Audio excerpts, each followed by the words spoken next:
Kubatwa kwa Yesu, kubatwa kwa Yesu, kubatwa kwa Yesu, kubatwa kwa Yesu, kubatwa kwa Yesu, kubatwa kwa Yesu, kubatwa kwa Yesu, kubatwa kwa Yesu.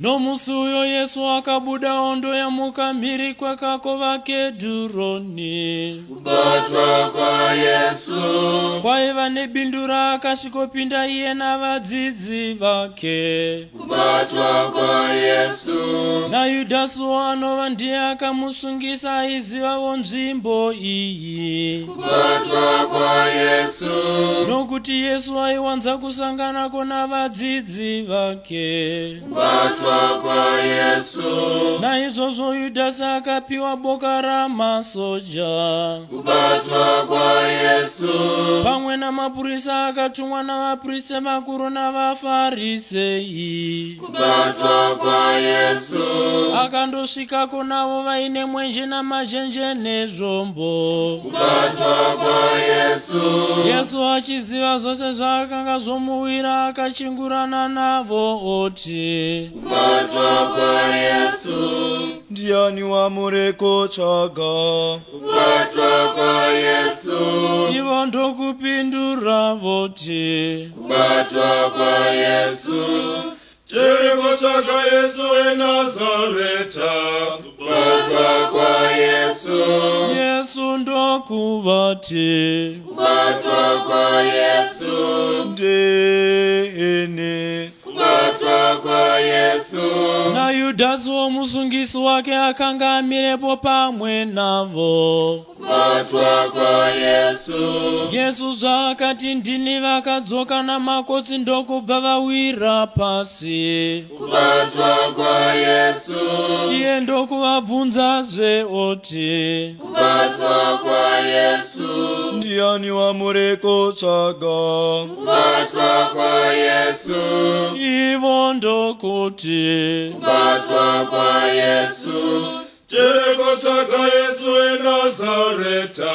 kubatwa kwa Yesu, Yesu ndokubva oti, kubatwa kwa Yesu, Ndambokuudzai kuti ndini. kubatwa kwa Yesu, Naizvozvo kunge muchinditsvaga ini chiregai ava vaende havo. kubatwa kwa Yesu, akadaro kuitira kuti dama raakanga amboreva richiitika rokoti, kubatwa kwa Yesu, vamakanditurira hakuna nomumwe wavo akatsakatika. kubatwa kwa Yesu, Simoni Petrosi zvaakanga aine bakatwa, kubatwa kwa Yesu, akabva aribvisa muhara ndokutema muranda womupriste mukuru, kubatwa kwa Yesu, achimudimura nzeve yorudyi. kubatwa kwa Yesu,